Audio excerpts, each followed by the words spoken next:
नहीं, मेरी लड़की ने सुसाइड कर दिया है, ये खबर आई है।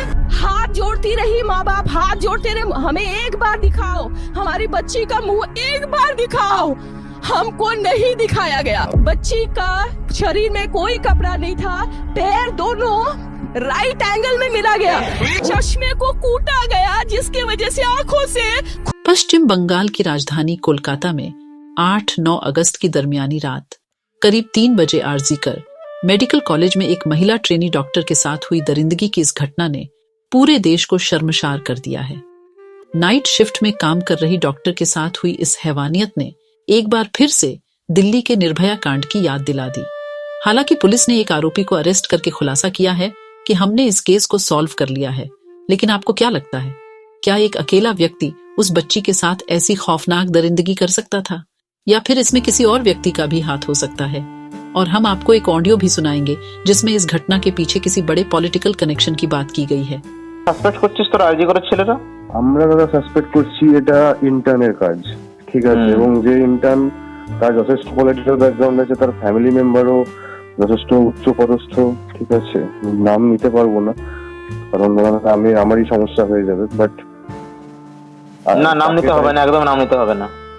না দাদা সেটাই, এবং তাকে প্রোটেকশন দেওয়ার জন্যই মানে খারাপ লাগছে ভাবতে যে আমার ব্যাচমেটই এরকম করতে পারে, এবং কলেজ অথরিটি এতটা নির্লজ্জ যে তাকে সেফগার্ড করার জন্য এত কটা গেমস খেলা হচ্ছে। গোটা মুভমেন্টটা আমাদের কলেজ অথরিটি রান করছে, হচ্ছে না, জেনারেল বডি মিটিং ডিলে করা হচ্ছে, সেখানে প্রিন্সিপাল ইটসেলফ এসে বলছে যে কেন ঘুমাবে রাতের বেলা, সেমিনার রুম থেকে ঘুমানোর জায়গা, যেখানে সিসিটিভি ফুটেজ লোপাট হয়ে যাচ্ছে, যেখানে পুলিশ এসে ফার্স্ট স্টেটমেন্ট দিচ্ছে না এটা তো সুসাইড, যেখানে তোমার কাউন্সিল কমিটি যেটা হয়েছে সেখানে সাইকিয়াট্রির এইচওডি কে রাখা হয়েছে জাস্ট টু প্রুভ দ্যাট দিদি ওয়াজ এ সাইকিক পেশেন্ট। আমার নিজের পার্সোনাল কনভারসেশন হয়েছে দিদির সাথে অনেকবার, দিদি ওয়াজ অ্যাবসলিউটলি নর্মাল। साथ ही इस बातचीत ने कोलकाता पुलिस और उसकी जांच पर भी गंभीर सवाल खड़े कर दिए हैं। तो दोस्तों, आज की इस वीडियो में हम पहले पुलिस और पकड़े गए आरोपी के बारे में बात करेंगे और फिर कुछ ऐसी ऑडियो क्लिप भी आपके सामने रखेंगे जो इस बात की तरफ इशारा करती है कि इस घटना में एक से ज्यादा लोग शामिल रहे होंगे। दरअसल बहुत मेहनत और लगन के बाद कुछ लड़के और लड़कियां नीट का एग्जाम क्वालिफाई करके इस आरजीकर मेडिकल कॉलेज में जूनियर डॉक्टर के तौर पर डॉक्टरी की ट्रेनिंग के लिए आते हैं। और इसी कॉलेज में एक ऐसी लड़की थी जिसने बड़ी मेहनत से पढ़ाई की थी, क्योंकि उसके माँ बाप का सपना था कि उनकी इकलौती बेटी पढ़ लिख कर डॉक्टर बने, और बेटी का सपना ये था कि मैं अपने माँ बाप के सपने को पूरा करूं और उनको इस गरीबी की दलदल से बाहर निकालूं, क्योंकि उस लड़की के गरीब पिता कोलकाता से छोटे से गांव में रहा करते थे। उनके परिवार में केवल 3 ही लोग थे, एक वो जूनियर डॉक्टर लड़की, उसकी माँ और उसके पिता। उसके पिता अपना घर चलाने और अपनी बेटी को पढ़ाने के लिए बच्चों की स्कूल यूनिफॉर्म बेचा करते थे, और उन्हीं स्कूल की यूनिफॉर्म को बेचकर वो अपना घर चलाते और अपनी बेटी को पढ़ा रहे थे। उनकी बेटी ने भी धीरे धीरे MBBS की पढ़ाई पूरी कर ली थी। MBBS करने के बाद अब वो आरजीकर मेडिकल कॉलेज में PG की 2nd ईयर की स्टूडेंट थी। अब उसके सामने उसका खूबसूरत करियर था, यानी उसके बचपन से जो सपना देख रहे थे वो अब पूरा होने ही वाला था। उनकी बेटी डॉक्टर बनने वाली थी और उनके घर के हालात बदलने वाले थे।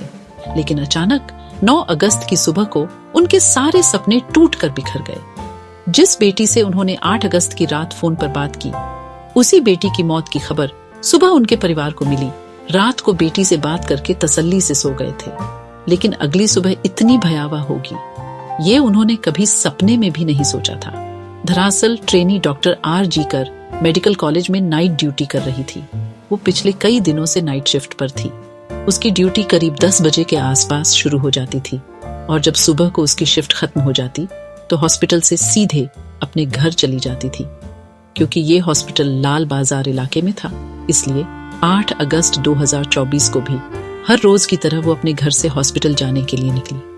हॉस्पिटल पहुंचने के बाद जो पेशेंट उसके अंडर में थे, उस समय हॉस्पिटल में मरीजों और उनके साथ आने वाले लोगों की भीड़ थोड़ी कम होने लगी और हॉस्पिटल में सन्नाटा छाने लगा, क्योंकि उस समय मरीज भी कम होने लगे थे। इसलिए ट्रेनी डॉक्टर को भी थोड़ा फुर्सत का समय मिला, तो उस जूनियर डॉक्टर ने अपने 4 और जूनियर डॉक्टरों के साथ बैठकर हॉस्पिटल की कैंटीन में रात का खाना खाया। उस समय रात के 2 बज रहे थे। खाना खाने के बाद अक्सर इमरजेंसी वार्ड की ड्यूटी से जब डॉक्टर या मेडिकल स्टाफ थक जाते थे तो वो हॉस्पिटल के सेमिनार हॉल में आराम करने के लिए चले जाते थे। हालांकि उस सेमिनार हॉल में करीब 25-30 लोगों के बैठने के लिए वहां कुर्सियां भी लगाई गई हैं, क्योंकि जब भी हॉस्पिटल में कोई फंक्शन होता था तो वो इसी सेमिनार हॉल में होता था। ये सेमिनार हॉल 4थी मंजिल पर बनाया गया है। लेकिन अजीब बात यह है कि इतने बड़े और प्रसिद्ध आरजीकर मेडिकल कॉलेज में स्टाफ के आराम करने के लिए कोई भी कमरा, कोई भी रूम नहीं बनाया गया है, जिस कारण जो मेडिकल स्टाफ नाइट शिफ्ट में ड्यूटी पर होते हैं, जब वो लोग काम से थक जाते हैं तो जूनियर डॉक्टर और बाकी स्टाफ के लोग भी उसी 4th फ्लोर पर सेमिनार हॉल में आराम करने चले जाते थे और वहां पर बैठकर मेडिकल स्टाफ के लोग थोड़ी देर आराम कर लेते थे और फिर थोड़ी देर बाद वो अपनी ड्यूटी पर चले जाते थे। इसी तरह ये जूनियर डॉक्टर भी रात का खाना खाने के बाद अपने डॉक्टर साथियों को गुड नाइट कहकर करीब 2 से 3 बजे के बीच यानी 2:30 बजे के आसपास 4th फ्लोर पर बने उस सेमिनार हॉल में जाती है और वहां जाकर सोचती है कि वो थोड़ी देर आराम करेगी और फिर उसके बाद अपनी बाकी शिफ्ट को पूरा करेगी। लेकिन उस जूनियर डॉक्टर के सेमिनार हॉल में जाने के बाद सुबह तक उसके बारे में किसी को कुछ भी पता नहीं चलता। उधर उसके साथ नाइट शिफ्ट में काम करने वाले दोस्तों को भी लगा कि शायद वो अपने घर चली गई है, इसलिए वो लोग भी अपनी अपनी ड्यूटी में बिजी हो जाते हैं। इसके बाद धीरे धीरे रात गुजर गई और फिर अगली सुबह हो गई थी, यानी रात 3 बजे से लेकर सुबह के करीब 8-3 बजे तक भी उस हॉस्पिटल का माहौल बिल्कुल शांत और नॉर्मल था। लेकिन जब 8-3 बजे हॉस्पिटल का एक स्टाफ उसी सेमिनार हॉल का दरवाजा खोलकर अंदर जाता है और जैसे ही वो अंदर जाता है तो उसके मुंह से चीख निकल जाती है, क्योंकि वहां पर उसने देखा कि सामने फर्श पर एक गद्दा पड़ा है और उस गद्दे पर एक लड़की पड़ी हुई है। इसके बाद वो उस लड़की के थोड़ा और करीब जाता है। उसने देखा कि उसके चारों तरफ खून ही खून फैला हुआ है। उसके बाद सभी लोग वहां पर इकट्ठा हो गए और फिर जो कुछ उन्होंने अपनी आंखों से देखा उसे देखकर उनकी भी चीख निकल गई थी, क्योंकि वहां पर लेडी जूनियर डॉक्टर लहू लुहान पड़ी थी। उसके जिस्म पर ऊपर के कुछ कपड़े तो थे, लेकिन नीचे के कपड़े बिल्कुल भी नहीं थे, यानी वो अर्धनग्न अवस्था में थी। उसके पूरे शरीर पर, यानी चेहरे से लेकर पैरों तक, शायद ही कोई ऐसी जगह हो जहां पर जख्म का कोई निशान ना हो। वहां पर मौजूद डॉक्टरों को उसी समय ये पता चल गया था कि अब उसकी सांसें थम चुकी हैं और वो मर चुकी है। इसके बाद ट्रेनी डॉक्टर की लाश को मुर्दा घर ले जाया, क्योंकि उस लाश की पहचान पीजी 2nd ईयर की स्टूडेंट के रूप में हो चुकी थी। इसीलिए जूनियर डॉक्टर के घर वालों को भी इस घटना की सूचना दे दी गई। सूचना मिलते ही ट्रेनी डॉक्टर के घर कोहराम मच गया और फिर कुछ देर बाद उसके घर वाले भी हॉस्पिटल पहुंच गए। घर वालों के हॉस्पिटल पहुंचने के बाद हॉस्पिटल में मौजूद चेस्ट मेडिसिन डिपार्टमेंट के सहायक सुपरिटेंडेंट ने उनसे कहा कि आपकी बेटी ने खुदकुशी की है। लेकिन ट्रेनी डॉक्टर के माता पिता ने जो बताया है उससे तो इस पूरे मामले में कहीं ना कहीं साजिश की बू आने लगी है। ट्रेनी डॉक्टर के पिता की मां ने तो सुबह के समय जब वो अपनी बेटी को देखने गए थे तो उन्होंने देखा था कि उनकी बेटी के चेहरे से खून टपक रहा था। उसका चश्मा भी बुरी तरह से टूटा हुआ था और जब उन्होंने बेटी की लाश के ऊपर पड़े कपड़े को थोड़ा सा हटाया तो उन्हें उसकी कमर से नीचे कपड़े नहीं दिखे थे।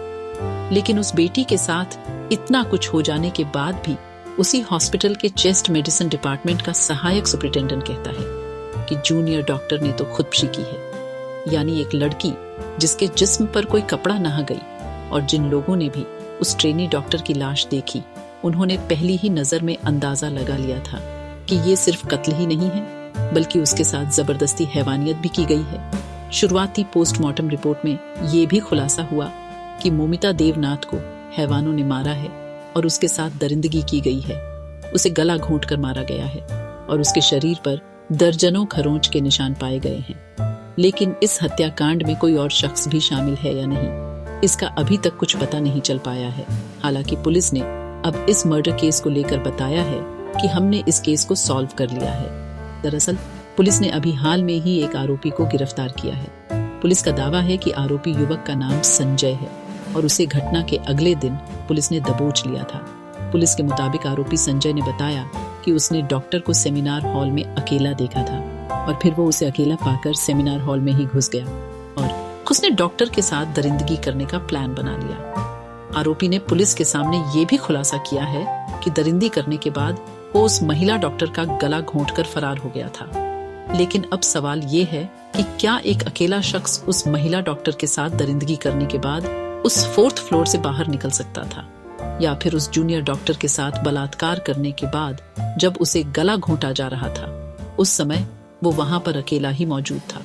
हालांकि इन सभी सवालों का जवाब अभी पुलिस को तलाश करना है, लेकिन जूनियर डॉक्टर की मौत के बाद पुलिस की थ्योरी से ऐसा लगता है कि वो जांच की दिशा में कुछ भूल कर रही है, क्योंकि अब ट्रेनी डॉक्टर की मां को लगने लगा है कि उनकी बेटी की हत्या किसी और ने नहीं, बल्कि उसी हॉस्पिटल के अंदर काम करने वाले स्टाफ के ही किसी शख्स ने की है। इसलिए पुलिस की जांच को लेकर भी सवाल खड़े हो रहे हैं। उधर कोलकाता के मशहूर आरजीकर मेडिकल कॉलेज में जूनियर डॉक्टर की हत्या के बाद से ही हॉस्पिटल में डॉक्टर्स और बाकी स्टाफ के साथ साथ सभी जूनियर डॉक्टरों में जोश देखने को मिल रहा है। एक तरफ डॉक्टर के घर वाले अब तक उसकी मौत के सदमे से उबर नहीं पाए हैं, तो दूसरी तरफ पूरे कॉलेज और हॉस्पिटल में हॉस्पिटल के स्टाफ और जूनियर डॉक्टरों में भय और चिंता का माहौल बना हुआ है। जूनियर डॉक्टरों ने हॉस्पिटल प्रशासन से मांग की है कि उन्हें काम करने का सुरक्षित माहौल दिया जाए और खासकर उन जगहों पर सीसीटीवी कैमरे लगाए जाएं जहां पर मेडिकल स्टाफ और डॉक्टर्स की ड्यूटी होती है, और जिन जगहों पर हॉस्पिटल स्टाफ के लोग आराम करने के लिए जाते हैं वहां पर भी सीसीटीवी कैमरे लगाए जाएं। फिलहाल इस समय डॉक्टर की हत्या के बाद पूरे कॉलेज और हॉस्पिटल में डर का माहौल बना हुआ है और पुलिस अब भी इस बात की जांच में जुटी हुई है कि आखिर डॉक्टर की हत्या और उसके साथ दरिंदगी करने वाला आरोपी अकेला था या फिर इसमें किसी और का भी हाथ था। हालांकि पुलिस का दावा है कि हमने इस केस को सॉल्व कर लिया है, इसलिए अब कोलकाता पुलिस की क्राइम ब्रांच इस मामले की और गहराई से जांच कर रही है ताकि असली गुनाहगार को सामने लाया जा सके। हॉस्पिटल के ज्यादातर डॉक्टर और स्टाफ के लिए वहां जाकर आराम करना नॉर्मल था, क्योंकि सेमिनार के अंदर कोई कैमरा नहीं था। इसलिए पुलिस ने सेमिनार के आसपास लगे कैमरों पर फोकस किया। इत्तेफाक से पुलिस को 2 ऐसे कैमरे मिल गए जो उस सेमिनार हॉल के एंट्री और एग्जिट गेट को कवर कर रहे थे। इसके बाद पुलिस ने चश्मदीदों के बताए गए समय के अनुसार, यानी रात 3 बजे से लेकर ट्रेनी डॉक्टर की लाश मिलने के समय तक के सभी सीसीटीवी कैमरा को खंगालना शुरू किया, तो बहुत सारे लोग उस सेमिनार हॉल की तरफ जाते हुए दिखाई दिए। उनमें कई नर्सें भी थीं, कई जूनियर डॉक्टर थे, इसके अलावा कुछ और स्टाफ के लोग भी थे। इसीलिए पुलिस के सामने चुनौती यह थी कि अब उनमें से किस पर शक किया जाए।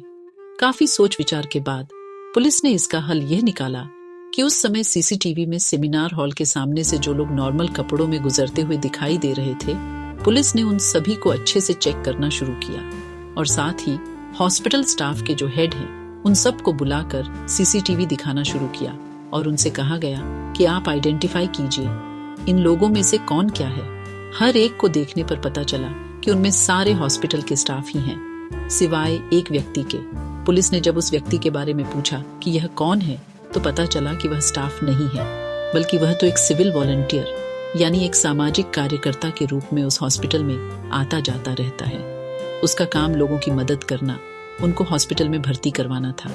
साथ ही वह व्यक्ति कोलकाता पुलिस के लिए भी काम किया करता था।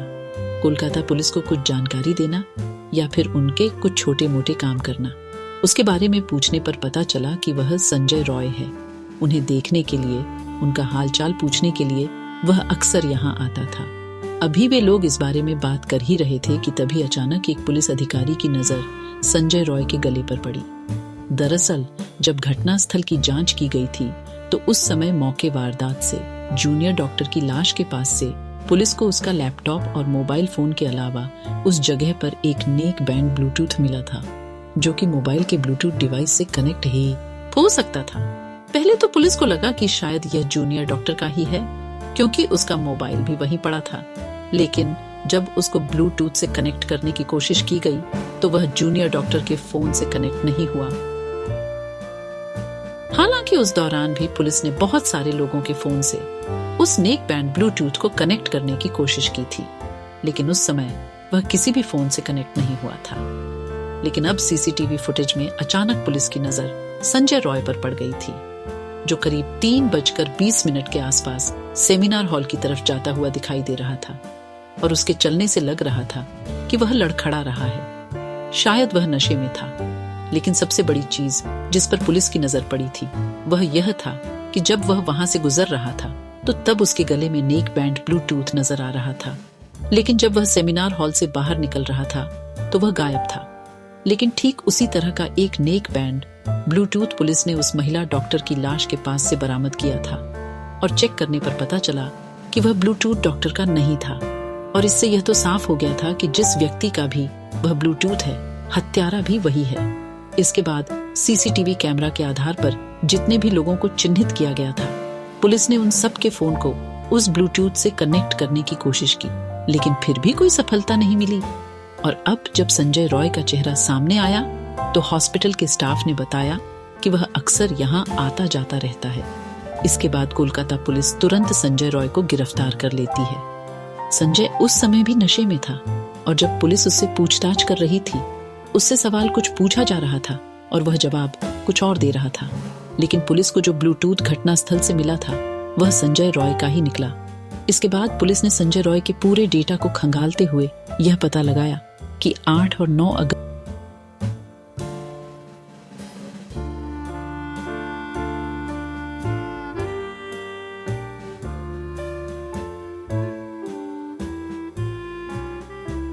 इसके बाद वह हॉस्पिटल के पीछे एक सुनसान जगह पर बैठकर देर रात तक शराब पीता है और फिर हॉस्पिटल में इधर उधर घूमता रहता है। पुलिस का मानना था कि संजय सीसीटीवी कैमरे में उस तरफ जाता हुआ दिखाई दे रहा था जिस तरफ सेमिनार हॉल है, और फिर करीब 40 मिनट बाद वहां से निकलता हुआ भी दिखाई देता है। और इसका मतलब यह था कि उस रात जो कुछ भी हुआ था वह उन 40 मिनट में हुआ, और वह ब्लूटूथ आरोपी को पकड़ने के लिए पुलिस के पास सबसे बड़ा सबूत था, क्योंकि वह ब्लूटूथ मौके वारदात से मिला था। और सबसे बड़ी बात यह है कि संजय के गले में सेमिनार की तरफ जाते हुए तो ब्लूटूथ था, लेकिन आते हुए नहीं था। यानी जब उसका ब्लूटूथ गिरा था तो उस समय वह होश में नहीं था। इसके बाद संजय रॉय को गिरफ्तार कर लिया गया, लेकिन जब उसके मोबाइल को अच्छे से चेक किया गया तो उसके मोबाइल में पोर्न फिल्मों के अलावा कुछ भी नहीं था, जिससे उसकी मानसिकता का भी पता चलता है कि वह शराब के साथ साथ पोर्न फिल्में देखने का भी आदी है और इतनी शराब पीता है कि वह होश में ही नहीं रहता। इसके बाद जब उसके फैमिली बैकग्राउंड को खंगाला गया तो पता चला कि उसकी एक माँ है, लेकिन वह अपनी माँ का भी ख्याल नहीं रखता है। उसकी एक बहन भी है, लेकिन बहन उसकी बुरी आदतों की वजह से उससे कोई वास्ता नहीं रखती है। संजय रॉय ने 4 शादियां की हैं, जिनमें से 3 पत्नियां उसकी बुरी आदतों और हरकतों की वजह से उसे छोड़कर भाग गईं, जबकि चौथी पत्नी की किसी बीमारी के चलते 1 साल पहले मौत हो गई थी। बहुत से लोग और रिश्तेदार तो यही समझते थे कि वह पुलिस में नौकरी करता है, क्योंकि उसने सबको यही बता रखा था कि वह पुलिस डिपार्टमेंट में है, जबकि वह पुलिस के लिए एक तरह से मुखबिर का काम किया करता था। इधर संजय रॉय को गिरफ्तार करने के बाद कोलकाता पुलिस ने खुलासा किया कि इस केस को सॉल्व कर लिया गया है, लेकिन अब इस बात की भी जांच कर रहे हैं कि क्या इस पूरे घटनाक्रम में वह अकेला था, क्योंकि आरजीकर कॉलेज के सभी जूनियर डॉक्टरों का कहना था कि डॉक्टर एक होनहार हष्ट-पुष्ट लड़की थी, जबकि संजय राय एक दुबला पतला सा व्यक्ति है। और सबसे बड़ी चीज जो इस बात की तरफ इशारा करती है कि इस दरिंदगी में संजय अकेला था, बल्कि उसके साथ और भी कई लोग रहे होंगे, क्योंकि उस समय संजय नशे में धुत था, उससे तो ठीक से चला भी नहीं जा रहा था।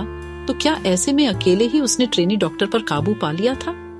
और जब यही सवाल पुलिस से पूछा गया कि क्या एक अकेला व्यक्ति उस जूनियर डॉक्टर पर काबू पा सकता था, तो पुलिस ने इसका जवाब देते हुए कहा कि हो सकता है संजय ने सेमिनार में जाकर जूनियर डॉक्टर के साथ जबरदस्ती करने की कोशिश की हो, लेकिन जब उस जूनियर डॉक्टर ने उसका विरोध किया होगा तो फिर संजय ने उसको किसी भारी चीज से मारा होगा, जिससे वह बेहोश हो गई। और पुलिस का कहना था कि हो सकता है उसी समय उस जूनियर डॉक्टर की सांसें थम चुकी हों, यानी उसकी मौत उसी समय हो चुकी थी। और डॉक्टर की मौत के बाद ही संजय ने उसके साथ दरिंदगी की है, क्योंकि सारी चीजों को देखते हुए उसके जीते जी तो उसके साथ जबरदस्ती करना संजय के लिए पॉसिबल नहीं था। या फिर दूसरी थ्योरी ये है कि इसमें एक से ज्यादा लोग शामिल थे। लेकिन अभी ये सारी चीजें चल ही रही थी कि तभी अचानक सोशल मीडिया पर एक ऑडियो क्लिप वायरल होता है, जिसमें इस घटना के पीछे किसी बड़े पॉलिटिकल कनेक्शन की बात की गई। ঠিক আছে, ওটা প্রিন্সিপালই চালাচ্ছে এন্ড প্রিন্সিপালের যারা সাকরেত তারাই চালাচ্ছে আমাদেরকে।